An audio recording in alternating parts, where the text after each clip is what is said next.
Hey guys, I'm here with Married at First Sight, season 15, episode 16. I'm gonna go ahead and start talking about Stacia and Nate first because they're the ones that I have the most information on. And this episode really was, it wasn't surprising to me, number one, because I had already seen that this was gonna happen from the commercials that Married at First Sight had been playing, so I wasn't surprised. But it kind of just goes on track with what I've been seeing, out of Nate. Now, Nate isn't as bad as Olajuwon or Jepti, from Boston, but he is special. He is his own kind of special. Um, and let me just go ahead and talk about what I wrote down. I want to go back to a video that I put down there. It's called Alexis and Her Mouth. So I clipped that last week and put it down there. Alexis was telling Justin that Nate was running around telling her, and I'm not sure who else, is that Nasha. Stacia is a freak. Which is concerning that he would have this conversation about his wife to other people, number one, especially to a person like Alexis that he doesn't even like. So that's kind of confusing, you know what I mean? Where is this conversation coming from? And then number two, I can't blame production. So when I talk about how production is taking this information that they have been given and have highlighted this, I can't blame production. Okay, I blame Nate and Stacia for this energy that they've given out about their relationship. So I just wanted them to put that out there, and we'll go ahead and jump in. So Stacia talks to her. She was talking to her friend about Nate, and she said that she was concerned because he just goes off. Something gets in his head. He hears something. And then instead of him trying to ascertain, okay, well, what do you mean? What are you trying to say? Where is this, going? And really just trying to get to the root of what a person is talking about, he'll become offended. And then stuff will flow out of his mouth like he did when he was on what? He said, oh, so you got a reaction out of me. Are you happy? That kind of thing. When he wasn't listening, to what she was trying to say, to him. The same thing, happened, this time. So she's concerned about that. And I actually think that's a valid concern that she can have. Because, like she said, we're going to be sharing money. We're going to be sharing living space. We're going to be sharing trust and confidence, with each other. We're sharing each other's bodies. So I want to know that this is the level of investment, that I'm getting ready to make, that this is something, that you're going to be serious, about trying to do something, about. She said to her friend that she feels that they're in different places emotionally, and different in that he hasn't really developed himself emotionally. He's got some things that he's been, working on, but he's got other stuff. And I don't know if Nate recognizes, that. Because according to Ben, he was in therapy before him and Morgan went to Decision Day. So again, I don't understand why Nate, hasn't gone to therapy by now. Because they're talking in circles at this point. So when you start doing this circular conversation, then it's time for you to go and get somebody else so that communication lines can be established to help each other gain clarity and understanding. And so when Stacia was talking to Nate at the end of the episode, she was saying, I'm going to need you to start using some of these skills that we've been given, by the experts. And one of them, they did a flashback and they showed Dr. Pepper talking about when you're going to have a difficult conversation, with somebody, y'all need to hold hands. And so that's something that they both, can suggest. If she sees that Nate is moving in a direction, maybe she can suggest, to take a moment. This is one of these hand holding moments, and then they do that, and then continue, the conversation, because he basically told her that when he is on 10, when his mind has a flat line, then he's not thinking about, trying to use the tools. He said to her that he came back an hour later with the tools. Her thing was, you had already created all of this damage because you weren't listening, number one. And number two, because you weren't interested in trying to connect with the information you've been given by experts to help our marriage be successful. He's too busy being in his feelings, and then that causes, another kind of problem. And I do understand that because, look, you crossed me the wrong way. I'm telling you, I would hope that I would be, able to use like a better process. I can't guarantee that. I can't even guarantee that, with myself. But I still understand where her concern is, and I do. I think it's a valid, concern. So she says that he's never been in love. His friends talked to her about that. I don't think I clipped that out. Let me see if I can put clip. I got a lot of clips I got to put out. Friends. And then when they were at their last dinner, she said going through the motions to her friend, but then when she said it to Nate at dinner, it triggered him because he doesn't want to be perceived that he's just playing along to be with her. He wants to be perceived that he's given a serious effort in the relationship. But what she was saying was, she gave a situation. She said, like in the morning, it's like a routine, with him. He wakes up, he does the kiss and the whatever, and then the day goes. She says that she feels like it's more of a routine than it is like a natural occurrence. And she says that there's a quality to it that doesn't meet the level of what she feels that she feel from him with those gestures if he was actually in love with her. And for some reason that made him mad. Again, like I said, because he wasn't listening. He told her he wasn't in love with her. He said that he cares deeply for her and that he has love, for her, but he's not in love with her.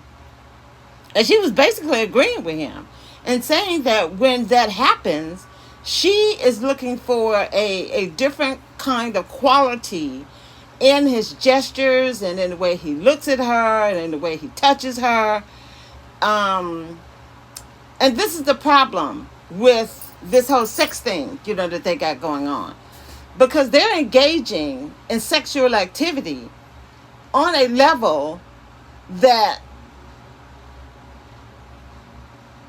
that's really more casual than a married couple.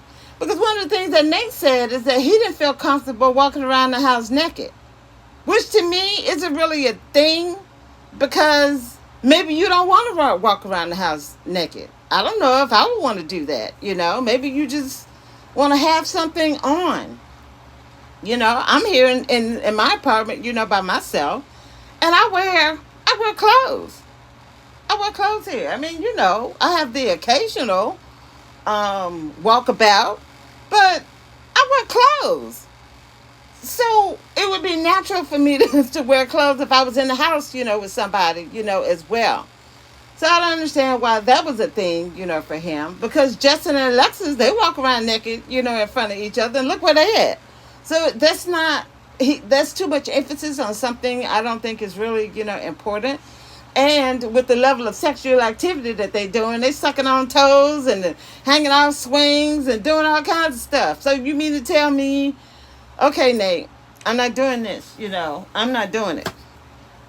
That conversation at that point reminded me of that conversation that he was having with Dr. Pia in that episode where Mitch didn't want to wear that shirt, and they were all up there on the roof, and he was trying to present himself in a way that I didn't see as authentic, and I didn't see him as being authentic in that moment, as well. Even when he was getting, mad at her, I'm like, she's agreeing with you.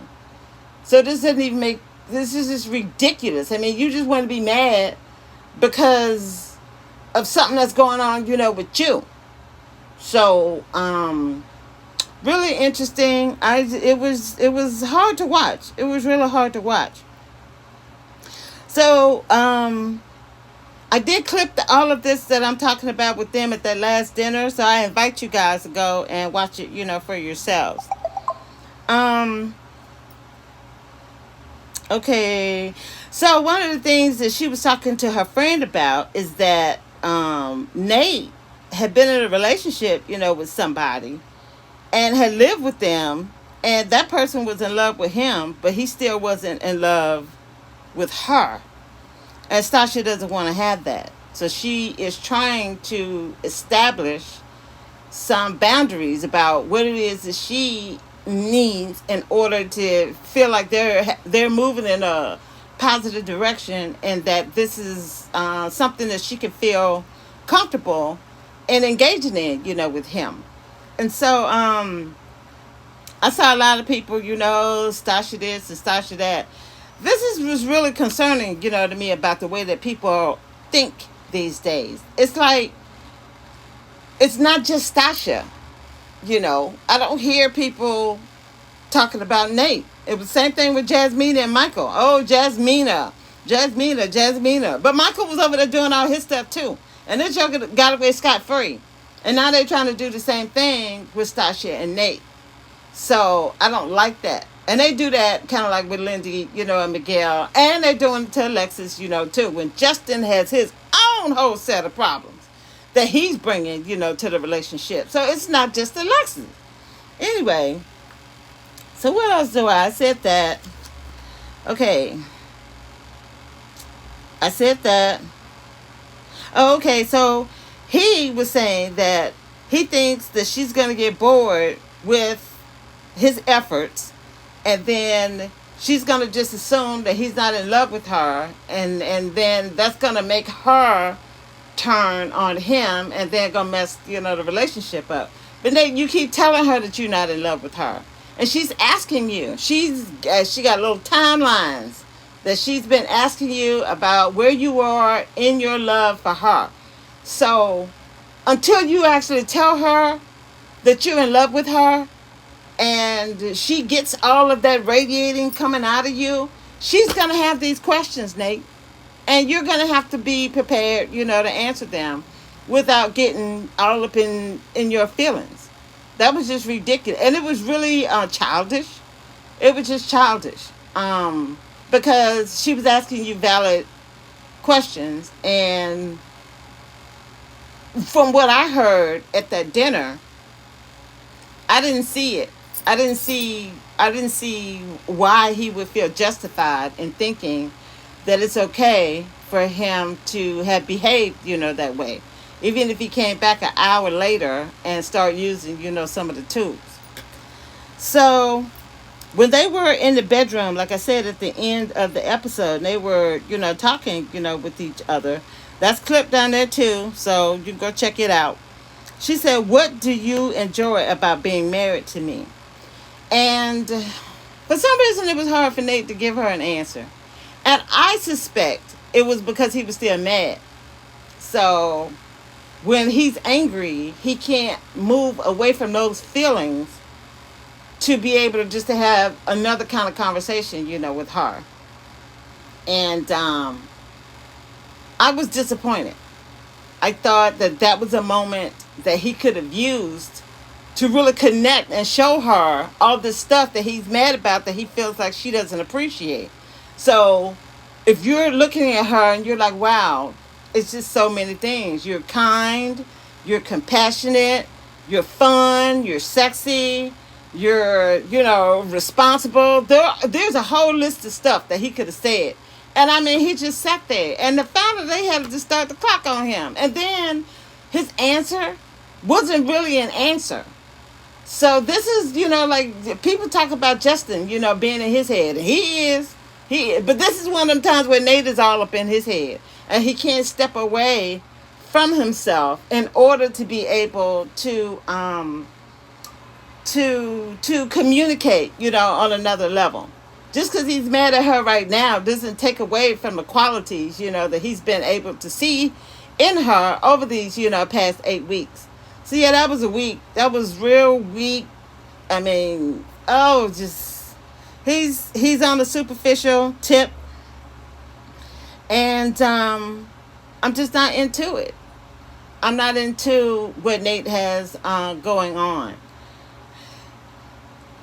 I feel real liberated when I watch people like Nate and Elijah Wan, or I call him Isaac, and Jephthah, because there is absolutely no way in the world I would have put up with none of that. So I don't think that Nate is going to find anybody better than Stasha, and he can let his ego jack him up if he wants to. He's not in a place where he's solid enough to move the way that he wants to move without her.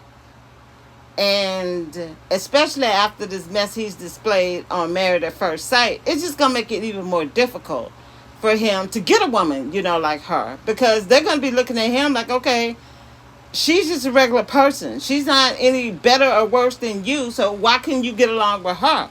So it's almost like, when Stasha's asking, well, you live with this woman for X amount of time, and then you still weren't in love with her. Y'all was doing sex and probably hanging off chandeliers, and you still weren't in love with her. So what's going to stop you from doing that same thing, to me? So like I said, I mean, it's just valid. If I have anything else on them, oh yeah, there was another clip. Thank you. I appreciate the thought, coming into my head. They had taken the go-karts. This was the last group activity in the city that they were doing. And so they went over, I don't know where it was, but it was by the water. And so when people were asking her and Nate what was going on, because they were all doing this talk in the little group circle. And so Stasha's problem with Nate was when they were having a conversation about the kids, she was saying and giving her opinion about it, that she thought that they could, approach parenting in a different way. And so he just shot her down. I mean, he acted like he was listening to her, but his attitude was like, yeah, you don't know what you're talking about. So, like patting her on the head, you poor thing, you don't know anything about having kids. Go, I'm not going to entertain, this conversation, with you. But then he talked to his dad for like 2 minutes.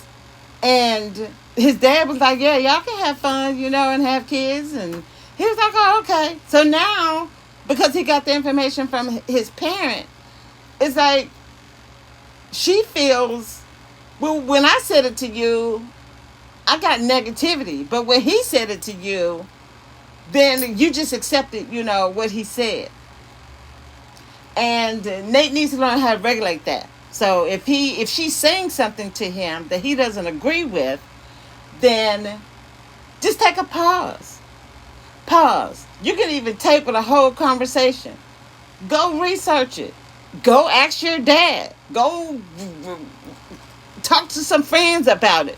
Get other people's input, and then maybe make, a decision about how you feel, about it. Because just going on how you feel has now created this problem. And see, this is why I call him Judge Nate, because it's almost like he looks for reasons not to give her credit when she's saying something. So it's like I'm saying, he has this attitude of, well, I know and you don't know, when he doesn't really know. and he needs to go sit down somewhere. And she's saying to him, I don't appreciate that. If I'm your wife and I'm coming to you with an idea, then don't just, discount me because it's an idea that you haven't thought of, before. Because if somebody else comes to you and says the same thing, then you'll believe them. But then when it comes to me, we got to sit here and have this long, drawn out argument and fight, about it. Really just, interesting. We'll see what they decide on decision day. And then his dad, I'm glad that we looked at this too. He was telling his dad about his apprehensions. And his dad was like, yeah, because you ain't getting no younger. And it's true. I mean, I'm 52. I'm 52. I thought that I would be married and had kids by now. And so sometimes I actually go back and I wonder if I messed up, if the opportunities, that I had in the relationship, maybe I should have valued, that person more. But now that I know what I know now, especially about religion and Christianity, I'm really happy that I didn't end up getting married to, anybody because I needed to know what I know now before I got into a serious relationship. So for me, it actually did, end up working out as hard, as it was. But for Nate, I mean, I'm looking at him, I'm like with his daddy. I'm like, dude, you are all right. You're not, I don't know who, I don't even admire, actors and stuff like that anymore. But you know what I'm saying. It's not like you Mr. Fine. I mean, you all right. It's just a regular person walking down the street. But you're not like so special that, the Stasia is not, good enough, for you. You can make this work if you check yourself. And then check yourself into therapy, Nate. Moving on to Christian and Mitch. I thought that they had a really good episode. I thought that Mitch really communicated himself. Christian acting real thirsty. I'll take whatever I can get. Whatever I can get, Mitch, I'll take it. But the other week, she was just talking all kinds of S-H-I-N-T. Well, I'm worth this, and I'm not going to take that, and this, that, and the third. And I'm like, okay, Christian. So now you take any little crumb that he gives you, and you'll say yes, on decision day. So if Mitch goes to her on bended knee and asks for her hand in marriage and says that he wants to, spend the rest of his life with her, then yeah, she's willing to say yes. But see, her problem is that she knows Mitch is not able, he's not in the spot where he's able to do that. And on his, on their last night at dinner, he communicated, that to her. And I thought that he did a decent job. He wants to breathe. He feels like the process that they've been through with the experiment has really been intense.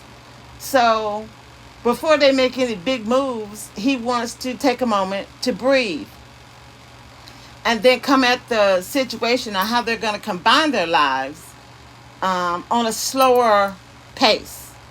That's what I heard him say.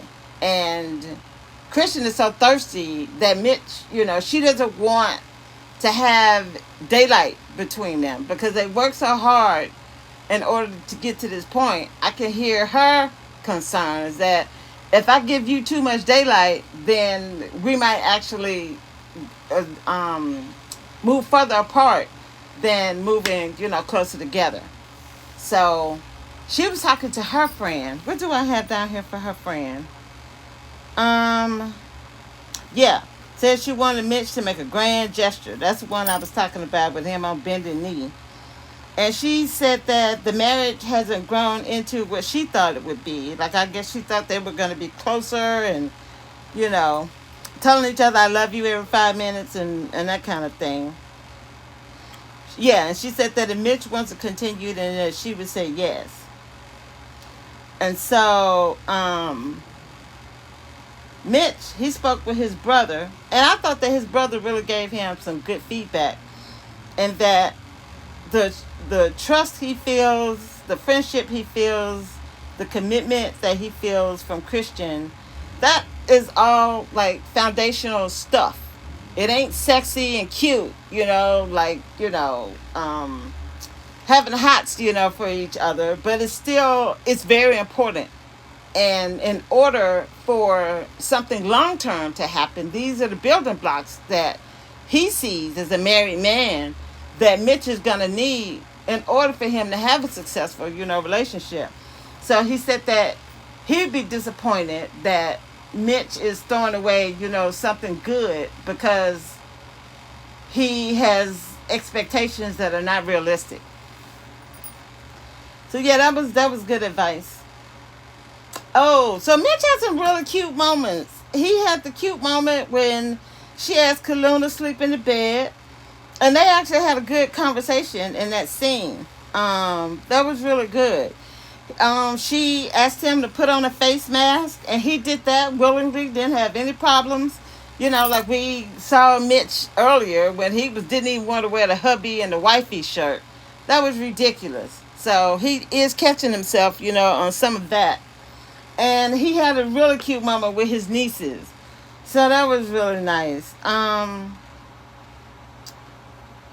Let me see. And during that conversation, during one of the conversations, at dinner, he told her that he feels, really deeply, for her, and he doesn't want to lose her. So I think that was something that she really needed to hear. And he was able to communicate that. So good job, Mitch. And so she said, when they were getting Luna and putting her in the bed with him, that her focus is going to just do a list of pros and cons of the last 8 weeks and kind of see, what shakes out. And then figure out if this is going to be something, that she wants to do long term. So Lindy and Miguel. She spoke with her sister, and her sister didn't seem happy with her husband. I picked that up when she said it. She was like, yeah, well, whatever his name is, he's got the kids, and he's just going to have to deal with it while we have this conversation. But she couldn't even be fully present in the conversation because she over there looking at him while Lindy is trying to communicate with her. Lindy was like, this is what I was doing with Miguel, and he got upset. But he should get upset, Lindy. You can't just run around being you when the man is actually, like you said, having a serious conversation with you. You're going to have to learn that. I mean, how do you deal with your patients? What if your patients were doing the same thing to you when you're sitting there trying to have a clinical, session, with them to give them information because your time is valuable. You've got 30 to 45 minutes to do this with this patient. And they run around doing all, and their minds are not focused on what you're talking about. Then it's the same thing, in your relationship, with your husband. So she just, I'm not doing this with Lindy. So they talked about being distracted, and we see where she gets it from. So her sister gave her really good information because I really feel like she's going through some of this, herself in her own relationship. And she said that when it gets to a point, it's down to who needs the most care and who's able to step back for the person who needs the most care. Like with that weekend, Miguel should have stepped back and allowed Lindy to have the most care because he planned that prom, for her. So let the woman enjoy her prom. Even if it means you're tired, you do not want to be bothered with taking these pictures, just do it. It's going to make her happy. This is what you set the whole thing up for. Just do it. Same thing with the vineyard. Same thing. Now, when he started talking about Dungeons and Dragons, Lindy invited him to that conversation. He started the conversation about his poem. So that was on him. But she invited him to have that conversation with Dungeons and Dragons. And then she wanted to turn around and laugh about people who were taking pictures of them. I'm sure because they saw the film crew and everything. And they figured, that something, was going on. And so she's focused on them instead of being focused on her husband. And she wouldn't have even known that those people were taking pictures of her. So, I thought that was good advice her sister, gave her. Miguel took her for the last date back at the vineyard, back to a vineyard, and he apologized, for his part and what he did, with that whole thing. And he said to, I think the camera, he said that he might have said it to her, that all of her emotions is a lot. And he doesn't know long term if he's going to be able to be that person that's going to be that bulwark, for her when she's spazzing out and having, her Lindy moments. He doesn't know if he could commit to being able to do that level of try, with her. And so, Lindy was like, well, yeah, I got stuff I need to work on, but you got stuff that you need to work on too. Not just about, me and how deficient, I am. And so I have down here that convo on the last night didn't really resolve any issues, between them. They've had real circular conversations, too. Like with that whole insurance thing. That was the circle. And now they're in another circle. So, decision day. We will find out. And I guess I'm at my last couple, Alexis and Justin. She was talking with her mom, and she was saying that Justin overthinks, and it's challenging for her because if he doesn't communicate with her so that she understands that he's overthinking, then it's hard for her to know what direction she needs to go in. And she says that if they're having this much trouble, when they have help, they've got people they can call. And if they're having this much trouble, then what's going to happen when all of this is gone? When she called her the coaches, the experts, training wheels. She said, we're on training wheels right now, and we can't get this bike moving. So what's going to happen when the training wheels come off, and it's just us having to try and keep this thing, on the road? So I thought that was really a valid concern, for her. And she said that she's not sure if what she's feeling is feelings for just a friend or if this is something, that's going to actually be, a marriage. So Justin was talking to his mom, and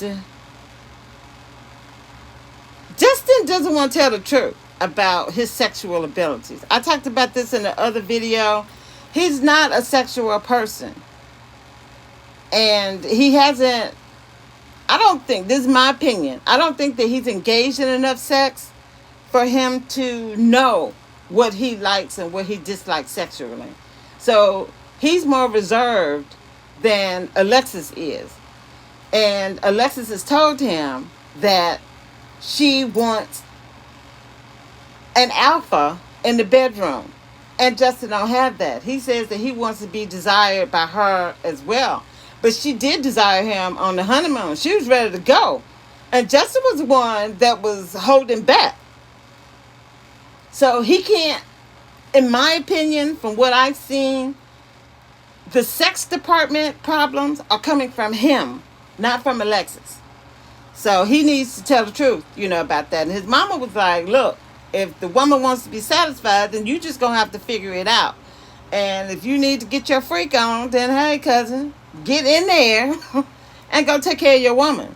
And, Justin still wants to make excuses.